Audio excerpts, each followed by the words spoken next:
दिल्ली की रानी। एक थी रानी। क्योंकि राजा की मौत एक हादसे में हो गई थी, रानी को ही राज्य संभालना पड़ रहा था। रानी का नाम था रानी रश्मिवती। रानी ईमानदार थी और प्रजा की सेवा में लगी रहती थी।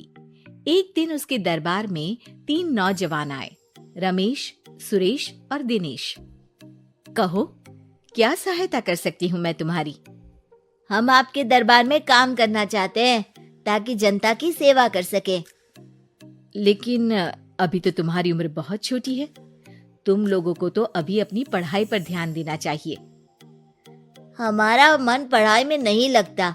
माता पिता को लगता है कि हम किसी के लायक नहीं हैं और हम साबित करना चाहते हैं कि हम लायक हैं। उत्साह बहुत अच्छा है, मगर अभी उम्र कच्ची है तुम लोगों की। तुम्हें कसम है, श्री राम जी के इस चैनल को सब्सक्राइब करके ही जाना। अरे उम्र से क्या होता है रानी जी? शास्त्रों में लिखा है कभी किसी के ज्ञान को उसकी उम्र के आधार पर नहीं देखना चाहिए। बात तो सही है तुम्हारी। और अगर सच में तुम ये संकल्प करके आए हो कि तुमको यहाँ काम करना है, तो पहले परीक्षा देनी पड़ेगी। 3 परीक्षा, एक शारीरिक परीक्षा, एक बुद्धि की परीक्षा और एक देशभक्ति की परीक्षा। और ये क्या है? वो मंत्री महोदय तुम्हें समझा देंगे। हमारे पास समय नहीं है। अगर तुम लोग तैयार हो तो बताओ। हाँ, हम तैयार है किसी भी परीक्षा के लिए। मैं भी तैयार हूँ कुछ भी कर गुजरने के लिए। तो ठीक है मंत्री जी, आप इन तीनों की परीक्षा कल से ही शुरू कर दीजिए। जो आ गया रानी साहिबा।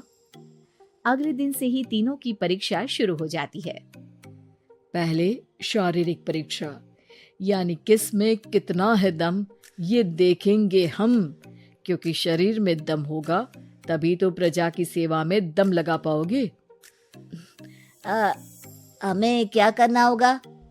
वो पेड़ दिख रहा है, जो सबसे पहले चढ़ेगा उस पे दरबार में नौकरी पाने के अवसर उसी के बढ़ जाएंगे। मैं चढ़ता हूँ। अरे रुको, गिनती गिनने दो। 1, 2, 3। 3 की गिनती के बाद रमेश और सुरेश भागकर पेड़ के पास गए, मगर दिनेश आराम से पेड़ के पास गया। जैसे ही रमेश और सुरेश आधे पेड़ तक चढ़ गए, दिनेश ने उन दोनों की टांग पकड़ के उन्हें नीचे गिरा दिया और खुद पेड़ पर चढ़ गया। दिनेश की जीत हुई। अरे लेकिन इसने बेईमानी की। बेईमानी नहीं की, बुद्धि लगाई। शरीर के दम के साथ दिमाग में भी दम होना चाहिए।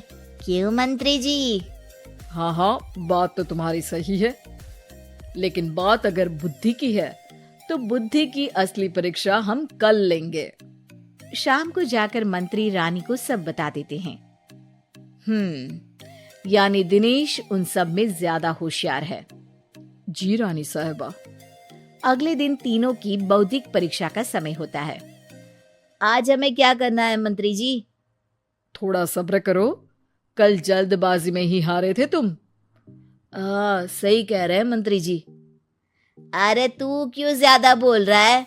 तू भी तो हारा था ना कल।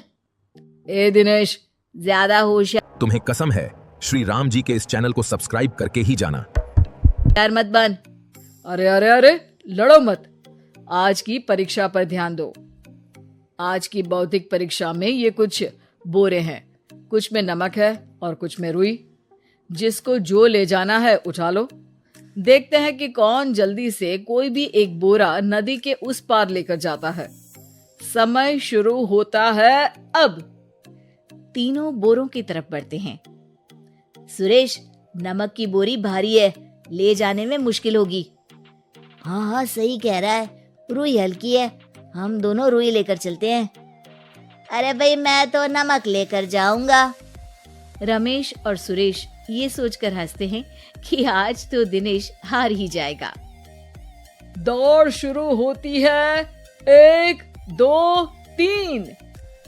तीनों नदी की तरफ भागते हैं। रुई में वजन कम होने के कारण रमेश और सुरेश आगे निकल जाते हैं और दिनेश थोड़ा पीछे। पर जैसे ही वो सब नदी में जाते हैं, दिनेश की बोरी का नमक गलने लगता है और वजन कम हो जाता है, जबकि रमेश और सुरेश की रुई में पानी भर जाता है और बोरी का वजन बढ़ जाता है। अरे ये इतनी भारी क्यों हो गई रमेश? अरे मुझे क्या पता, शायद जादुई बोरी है। अरे लगता है कि हम बेवकूफ बन गए। बने नहीं हो, तुम हो ही बेवकूफ। इतना तो पता होना चाहिए कि पानी में नमक गल जाएगा। दिनेश का पूरा नमक गल जाता है और बोरी खाली हो जाती है। वो जल्दी से रेस पूरी कर लेता है।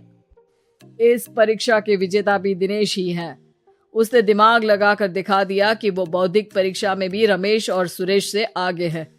अब कल तुम्हारी देशभक्ति की परीक्षा होगी, जो स्वयं रानी माँ लेंगी। रात को फिर मंत्री रानी के पास जाकर बता देते हैं कि आज की परीक्षा में कैसे दिनेश ने अक्लमंदी दिखाई और बौद्धिक परीक्षा में भी उसी की जीत हुई। अरे वाह, दिनेश तो हमारे बहुत काम आ सकता है।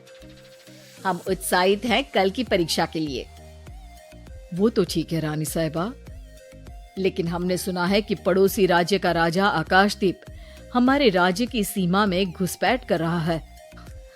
ये तो चिंता की बात है, हमें जल्द ही कुछ करना चाहिए। अगले दिन रमेश, सुरेश और दिनेश अपनी आखिरी देशभक्ति की परीक्षा के लिए दरबार में आते हैं। प्रणाम रानी साहिबा। नमस्कार रानी जी। प्रणाम रानी माँ। हमने तुम्हारी परीक्षा पर गौर किया। दिनेश आगे हैं। हम तुम तीनों में से किसी दो को ही दरबार में काम दे सकते हैं। किसी एक को आज जाना होगा। तो देशभक्ति की परीक्षा के लिए तैयार हो? पूरी तरह से। मैं तीनों से एक ही सवाल करूंगी। जिसका जवाब सबसे सही लगेगा उसे तो नौकरी मिल ही जाएगी। फिर दूसरे सबसे सही जवाब देने वाले को भी काम मिलेगा। आप लोगों का समय शुरू होता है अब। ज्यादा सोचने का समय नहीं होगा। जो मन में पहली बात आए उसका जवाब दे। तो सवाल ये है कि तुम इस मिट्टी के लिए क्या कर सकते हो? मैं इस मिट्टी को साफ रखूंगा। यहाँ के लोगों के भोजन की कमी को मैं पूरी करूंगा। मैं यहाँ के लोगों को गले लगा लगा के उनको खुशी दूंगा रानी माँ, और गरीबों के लिए घर बनवाऊंगा। मैं इस मिट्टी के लिए किसी की जान भी ले सकता हूँ रानी माँ। मंत्री, दिनेश को एक तलवार दो। जी रानी जी। दिनेश, पड़ोसी राज आकाशदीप की जान तुम्हारे हाथ में है। जाओ, अपना काम पूरा करो। आज रात को तुम उस पर हमला करोगे जब वो सो रहा होगा। दिनेश वहां से चला जाता है। रानी माँ, ये आपने क्या किया? अभी किया नहीं है मंत्री जी। आप आकाशदीप को संदेशा भिजवाओ कि पड़ोसी देश का एक कातिल रात को उन पे हमला करेगा और दिनेश को पकड़वा दो। अरे, ये आप क्या कह रही हैं? और क्यों कर रही हैं आप ऐसा? राजा को लगेगा कि हमने उसकी मदद की, उसकी जान बचाकर। वो हमारे राज्य का पीछा छोड़ देगा और हमारा एहसानमंद हो जाएगा।